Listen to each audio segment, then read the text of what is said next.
directors this week, and the focus for 2023 for this administration will be execution and implementation. Very simple. What is going on, everybody? It's the Bayou City Report, checking back in once again with some major updates for 2023 in the city of Houston. This is very important. It's Mayor Turner's last year in office, so he's coming out swinging. So Mayor Sylvester Turner, in his final year as mayor of Houston, but before he leaves, he said he's got some unfinished business, which, you know, when I read off some of the items that the city's going to be working on during this year, I think you'll be somewhat impressed. During City Council on Wednesday, he gave an overview of what he plans to focus on in the year 2023, from affordable housing to public safety, parks, infrastructure, which we sorely need, by the way. Turner said he's making it a priority to finish what he started. It's much appreciated. Something to note, in the city of Houston, the side streets, you'll know, this is, for you guys that live here, horrible, man. It's just so many streets in the city need work. Construction takes forever. They've been working on certain freeways for years, right? It's just the nature of, I guess, the industry, but at the same time, Houston's horrible for that. The focus for 2023 in this administration will be the execution and implementation, Turner said. So kicking off the mayor's focus of execution and implementation, the city is unveiling 2 new multi-centers in Alief and Sunnyside this month. Now, for those of you who don't know, Alief and Sunnyside are lower income areas. Typically, I actually lived in Alief for several years coming up. I grew up in Alief, but I lived all over the city as well. And I remember us living, it was off of Derry Ashford and Bel Air is where we lived. So right there in Alief, Southwest Houston. Sunnyside, never lived in Sunnyside, but very familiar area, very known area, lower income. Anyway, these execute and implement. That's what 2023 is all about. That's what I'm telling my team. It's about getting things done in 2023. And of course, there'll be a number of events, Susan Christian, there are a number of events. There'll be major events that will be taking place throughout the year. And the goal is to make these events even grander, bigger, better than they. Projects are part of Mayor Turner's Complete Communities initiatives that aims to provide equitable opportunities in 10 underserved neighborhoods in Houston. Other projects coming into communities at free. These projects are coming into these communities free, right? So it's no cost to the kids.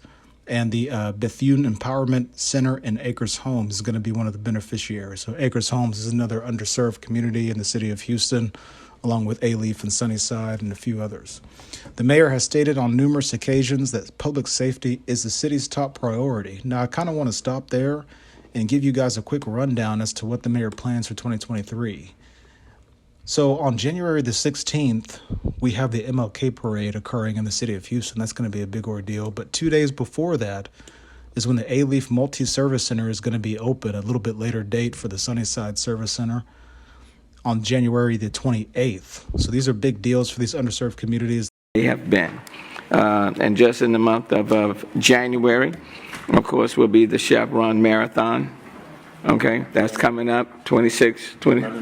I certainly wave at them. But that'd be, 26,000 plus people out there. So that's coming up. The Martin Luther King Parade downtown on January the 16th is coming up. And we'll have some key people in that parade. Andre Johnson and the Big E will be in there. Carl Lewis. All of them would be in it. I'm encouraging all of you to participate. And I'm also encouraging the district council members and at large to encourage other people to come out and be a part of the audience for the Martin Luther King Day Parade. And then this month, we'll start ribbon cuttings and all of that. Alief, the Alief Multi-Service Center, they've been waiting on that for 25 years.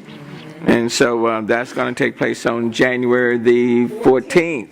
So that's January 14th, that's a big deal.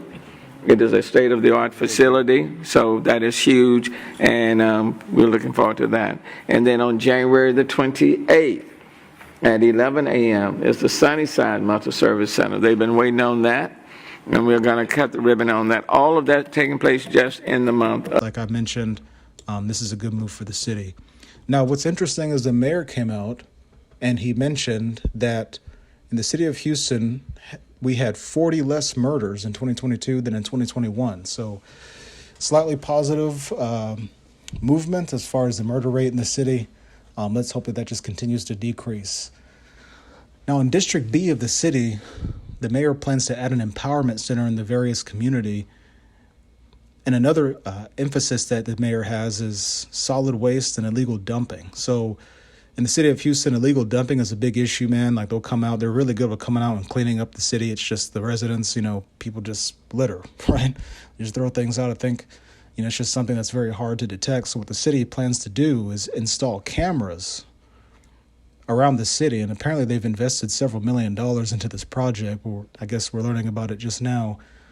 But cameras are going up to track and identify individuals who are continuing to dump waste into the city, and efforts to keep the city clean and new residents moving to the city of Houston satisfied with their decision. Now, something that's also interesting with the city of Houston, which I've personally yet to really see take full effect, but the homeless community. Houston traditionally never really suffered with a whole lot of extreme homelessness like you would see in Portland or in LA. But according to the mayor, Houston is heralded as the model of dealing with homelessness in the United States, which is interesting. Now, the homeless rate, according to the mayor, has been decreasing year over year. But that, like I said, that remains to be seen. I have relatives and family members that also dealt with, homeless shelters and whatnot. And I remember as a child being in some of those facilities on and, here and there, right? Just various backgrounds. But Houston's murders were down. And then, of course, the mayor has another initiative called One Safe Houston Initiative, which is about $55 million budget. Started last year to reduce violent crime across all platforms, providing resources for mental health, domestic violence, and then the gun buyback program or initiative that took place last year where the city came out and offered to buy guns back from residents. Very few people turned out. It's Texas, folks. The mayor, I think this is a worthy note, the mayor has also set some other goals to build 3,000 single-family homes and 7,000 apartment complexes and build on the city's reputation as a leader in decreasing homelessness with the Homeless Navigation Center opening this quarter. He also wants to improve streets and parks and to address illegal dumping, as mentioned before, to make Houston a resilient city. I think, guys, overall, Houston's on the right track. There's a few things that I'm still somewhat skeptical of. That's just my personal opinion. That's all for now, folks. I'm going to go ahead and check out. Appreciate you guys tuning in. Got much more coming your way. It's the Bayou City Report. God bless. Everyone be safe and take care. Cheers.